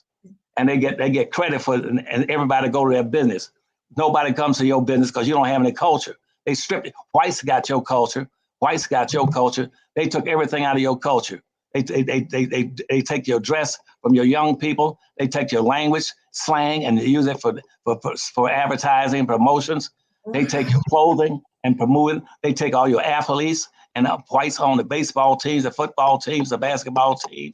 Even though you're the dominant population on there, they take everything from you. They take your music from you, and they change it from blues, rhythm and blues to rock and roll, and become multimillionaires. While you got nothing, and all your black singers are forced to leave and retire because now nobody pushes rhythm and blues. They push in rock and roll and pretend it's black music. And I can go on and on, but they get 4 or 5 advantages over you by language, culture, religion, and ethnicity, and also being qualified as a minority. They're coming to the minority, that we're equal to blacks. We're a minority just like black folk. They're not a damn minority, just came in. So you all got to stand up fighting. I'm too old to fight, but I love you, and I'm getting off because I know you're tired of me now. No. I'm respecting your time. I'm respecting you, Dr. Anderson. No, sir. I'm trying to make sure I follow the orders of your team to take care of you. No, I say I want y'all to do it right, and you can do it. And right now, as I said before, you all are the most powerful people in the universe. In the universe, in the heavens, and the universe on the earth. You're the most powerful people on the earth, and yet you're the weakest at the same time because you don't play as a team. You never play as a team. You always play as individuals. See all these football players, basketball players, and they all relate to a ball. They love balls, football, basketball, tennis ball, golf ball, bowling balls. They just love hanging on the street and playing with themselves and all that. They'd do anything They play with about balls and singing and dancing, pretend they're having a good time. They don't organize around their own commonality, which is their own skin color and their own people. Yes. And so we lose, and that always hurt me about why don't they stick together? As I give speeches around the world, in throughout the Caribbean, down into Latin America and Venezuela, Colombia. Then I go to England to go for the Royal Company, and I speak in Germany, France, England, all those places. And guess what I'm always talking about? Nothing but Black folk. I don't get into any other subject but showing you how Black folk have been mistreated and maltreated, and why they're exceptional people. They must be put into a special category. And here the Biden and the Harris administration went now and got about $200 or $300 billion that he should have been giving Black folk, correcting the things that Black folk got put into during slavery. Yes. The first thing they should have done, same thing Martin Luther King. Martin Luther King, rather than talking about social integration, he should have said, no, let's change and alter all those things that they put on Black folks during slavery. Let's redistribute the wealth, the money, the land. Where's the land for Black folk? Yes. And now, you should be demanding land right now from the state level and from the federal government. You demand so many acres out west, demand so many acres in Mississippi, Alabama. So we want at least 200 acres of land to be divided up with Blacks in this state. We want 200 or 300 up here in the north. We want them in Dakota, South Dakota, North Dakota, where there's only a couple of thousand people out there. We want half of the damn state. You all started raising hell and stop trying to be so nice and thinking that people are coming to this country to get along with you. All those immigrants are coming here to eat your lunch. They're coming here to compete with you. That's why you're going down. You're going down, you're going to be buried soon, because you don't own and control anything of value. Everything is owned from New York to San Diego, owned by whites or Asians or Arabs. You own nothing, zero, zilch, no airplanes, no boats, no ships, you own no land or nothing. And I ask myself, how can they be so darn happy and don't own a darn thing? Wow. They're just always singing and marching and dancing. And every time something wrong happens to them, the first thing they want to do is, let's have a march. White folks think you're a darn joke talking about marching.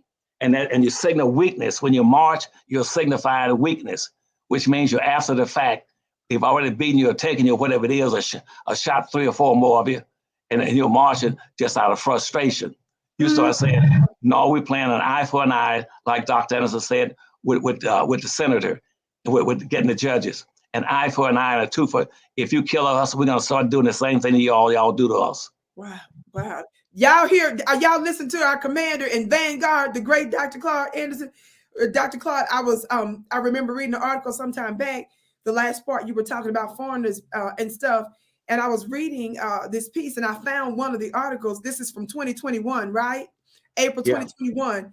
Guess what the headline says? This is confirming what you said. Foreign buyers are moving in on U.S. real estate. That's right. And see, they buy it by 1,000 of acres at a time.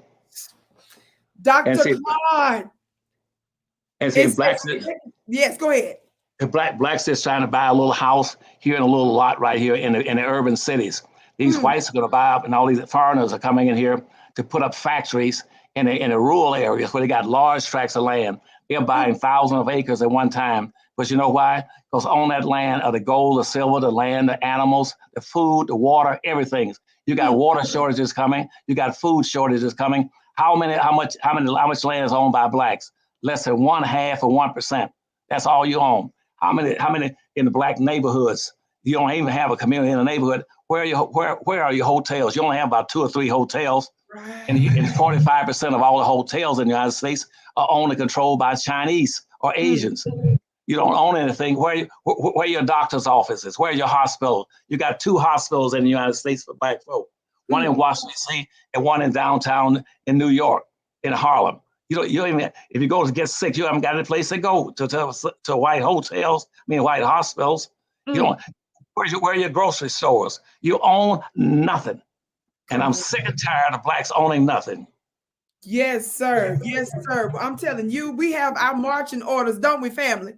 We have our marching orders, and we're going to get started on this. And Dr. Claud, as we get ready to end, let me, because like I said, I want to respect you, your health, your team. I like to follow instructions. I'm not going to play with Miss Anderson. She don't play about her husband, her man, and your team. And I want you to stay strong. But what are your thoughts about right now with where we are, everything that you just said? Everybody's in here that's listening, are saying that they're going to get on it. What do you think that there needs to be when you were saying earlier about raising hell, do you think it needs to be a multi-pronged approach where we keep pushing, of course, the reparations demands, the judiciary demands at the same time about some of the illegalities of the Supreme Court and other such things, and then at the same time making the demands, for land and getting involved in these other things? What are your thoughts on just bombarding the system, just like unleashing a political salvo, a political and economic salvo on the United States with, these multiple demands all at the same time? What are your thoughts? Well, first of all, I think that you should need to organize, come together as a team and get the biggest power, because wealth and power follows the numbers. Remember this, wealth and power follows the numbers. You want the biggest, strongest group you can get to come together and then organize and say, now, the first thing we're gonna do is that in terms of reparations, we're gonna demand that all those blacks right now holding public positions at any level of government, that they resign immediately. They get their butts out of government, because right now 90% of them in government talking about if we give black folk reparation, we got to give it to whites. Whites been getting reparation ever since 89 with the Constitution. That was the first affirmative action plan, as I told you. It was strictly for whites. They've been getting affirmative action plans with benefits ever since 1789. So you tell all those blacks now to hold an office. You can start with Biden. You can start with Harris and say, what you need to do is draft a letter right now saying I officially resign because I've never been committed to doing anything for black folk. Wow. There's no connection between black people having people in office that they voted for and getting benefits. They never touch. Never in the history of this nation has an administration ever come out and said, this is what we're doing strictly for something like all those 18 or 20 million slaves in this country that never got the time of day, food, water, or even had the lives are taken away from them. We are fighting for them. Okay? Yes, sir. You tell every one of these jackies that are now sitting up in a public office, holding office, no, you won't speak for us, get out. Get out. If you want to speak for everybody else, fine. Go see other groups, they don't let their groups talk about everything. Hispanics speak strictly for Hispanics. Come on. Jews speak for Jews. Arabs speak for Arabs. You start telling your people, if you run for, I don't give a damn if you run for a school board. You've been on that school board, you better start looking out for some of these black kids. Are we coming to get there? And the second thing is that you demand that in every black community, once you build those schools, they put up special schools just for blacks. No more social integration. Social integration weakened you. They divided you and conquered you. You've been divided and conquered. And now we got to come back together and say you took our hotels, our businesses, our neighborhoods, all our sports. You took everything and stripped us. And Martin Luther King was wrong. And in terms of the Supreme Court, that showed up in the Supreme Court. And in my final commitment right here, listen to this now. This is it. Show you that when they voted for what would they call? You heard about the 1954 desegregation bill. Okay. Law. Okay, somebody. Let's go to integration. Now listen to this. You tell me if this makes any sense. And that's why I was over education for the state of Florida. Okay. They said, what we're gonna do? And I asked them in Florida, what does social integration mean to you? Since Martin Luther King is pushing it and all the civil rights leaders. They said, well, it means that in the schools, we're gonna close down 75% of all the black schools. Close them down, shut them down. We're gonna shut them down. Then two, we're gonna take and put about 10 or 15% of all the rest of the kids into special education classes, and the rest of them we're gonna discharge them out of the system for either being violent or socially maladjusted or fighting at school or delinquents or not skipping school and stuff like that. So I found out, I wrote 2 proposals on that. They say stop discharging black kids. Just kick a black kid out of school because he's been skipping school. How in the hell does that help a black kid? That's put right. him out of school and you put him out of school because he skipped school. You should be doing just the opposite. You should be trying to figure out how to get him into school. And then here comes a stupid statement. They said, well, Dr. Allison, you got to understand why we like integration. I said, why? I said, because we found out from a study that we call the doll study. You mean a doll study between a colored dolls and a white doll? And you listen to this and watch, let this rattle around in your head a second. See if this makes any sense. If this makes any sense to you, you follow me out to an institution. How saying, well, you know what? If we found it inherently impossible for a black child to learn unless they're sitting next to a white child. Mm-hmm. Now you tell me, what does that mean? Black people are so disadvantaged, crippled in the mind, that if they're not sitting somewhere close to a white child with a tube running from that white child over to him, he can't learn a damn thing. Now, does that make any sense? That's social integration. Saying that if we don't hook them up, put a tube between a black child and a white child, he can't learn. And this other stuff with Martin was saying, well, you know, if they give us the right to vote, we can rule the world. You've been had the right to vote since 1863. I just told you that in 1865, they gave you the right to vote. You're the only people ever had the right to vote. How are you going to tell black folk they had the right to vote, they could rule the world? They can't rule right now, getting up and down the damn sidewalk. Facts, Dr. Anderson. Facts. But I know y'all tired, but I'm gonna let you go. But I love you all, and tell your audience that I'm sorry if I abused and sort of masturbated their intelligence by just reciting all these things to them they need to know. But that should be their agenda. No more social integration. We want separate black best school. We want the best schools in every city be put back into the black neighborhood with a curriculum that is strictly designed to help black kids.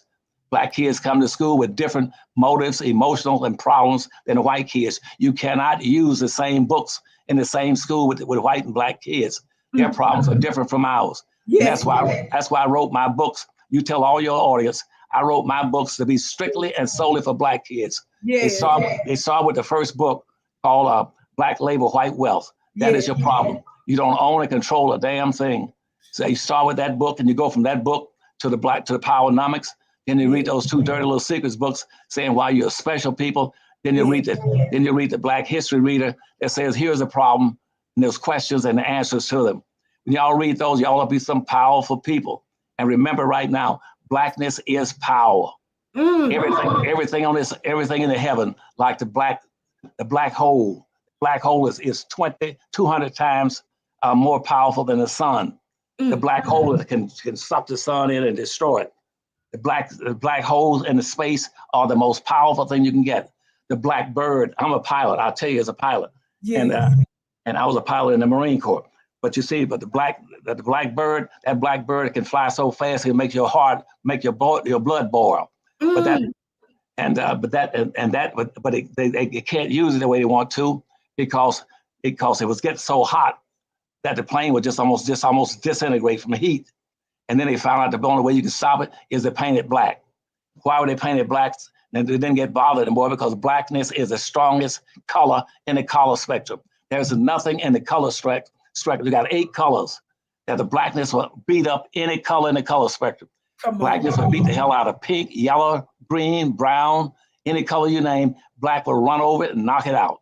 Come on. Okay. You always say, don't you ever bow your head for being black.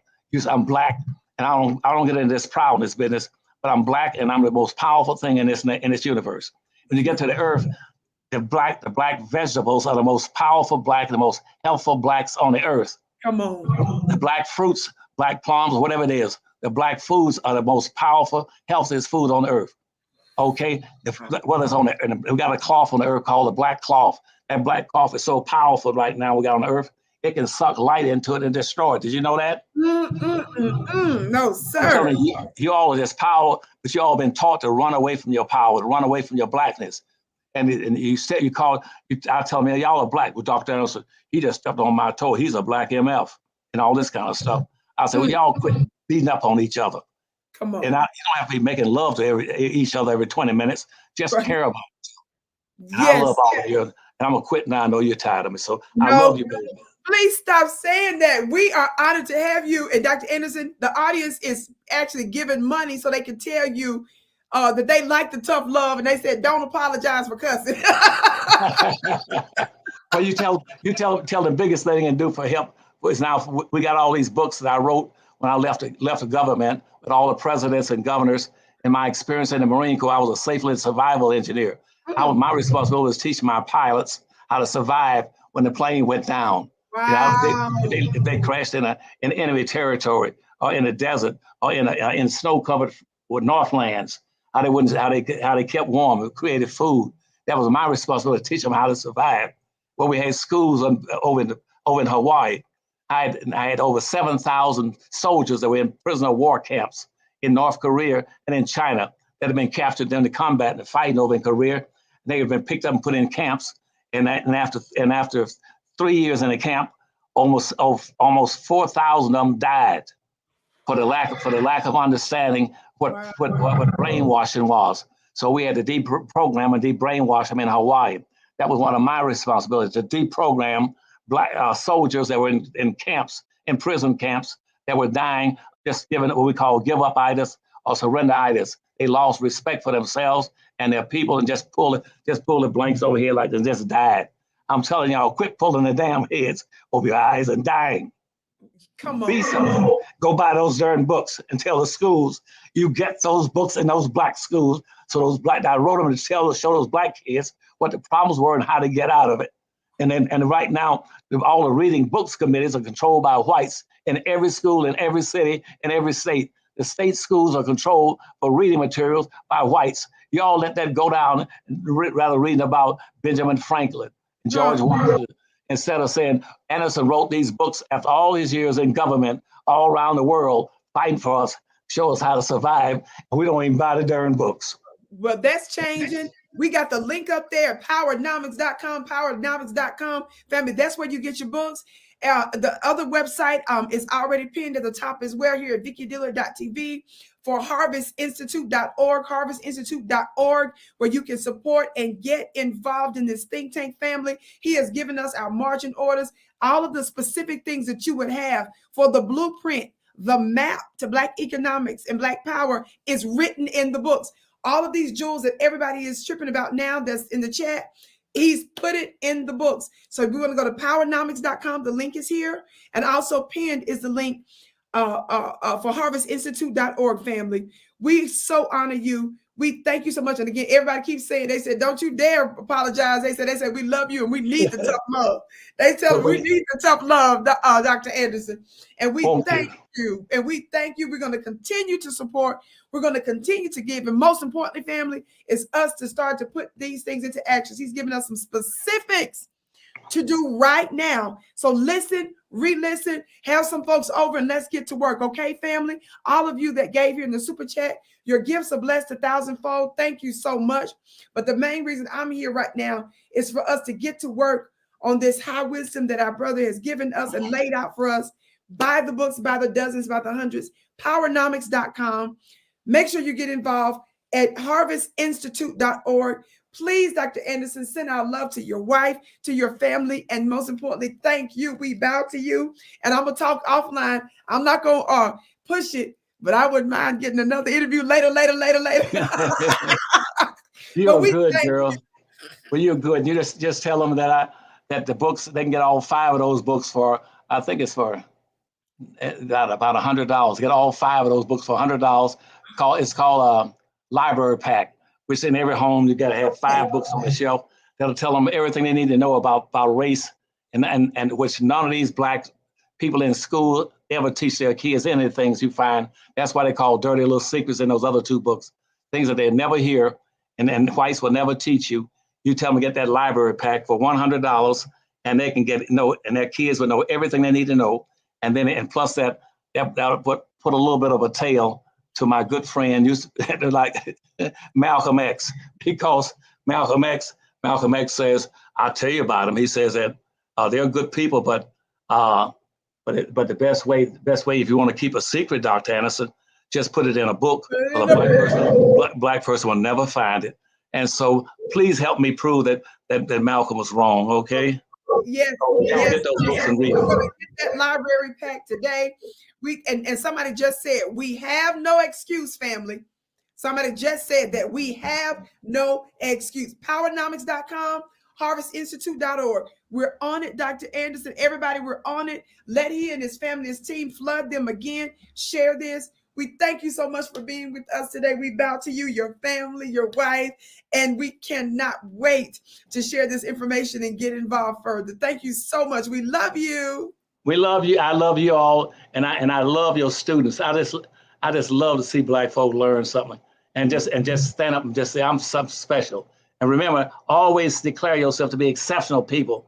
You are the only people in this country that were treated different from all the other groups coming here. On that sheet, all of them got benefits. They ran across the Rio Grande last night, or got brought in by all these different planes from Europe, from Spain on ships. We are the only people that was drugged and been mistreated, castrated, lynched, and exploited and misused for 465 years. You tell them we ain't taking no more crap. Come on. And you upset it and tell them I'm trying to prove that Malcolm was wrong, that my people can buy and they can read. I love them. Okay. And we love you too. And when you said this really quick, when you said this about your role with teaching the pilots how to survive in the enemy's camp, that's exactly what you're doing intellectually and economically with us, with these books and this information. That's a powerful analogy to a actual position and job that you had in the military as a pilot. But this is exactly what you're doing with us. And we thank you so much. We're going to get our survival packs and get to work. And I'm gonna look on the sheet one day when I go over to the printing company and see how many y'all bought. I'm gonna get on that. I'm gonna get on that, Vicki. Vicki, I said I'm gonna see how many people bought the library pack from Vicki's audience. Okay. Yes, sir. Y'all, let's make it proud. Y'all, let's flood it. Yeah. And when they read when they read like the history book with the questions being answered, they'll learn how to stand up for themselves and fight back and say, no, I'm not going to turn no other cheeks. If I turn in the cheeks, it's going to be yours. I love you. Okay. We love you too, Dr. Anderson. Okay. We're going to end on that note. Love you. Love you, family. I love you, girl. Okay. You go get them now. Yes, sir.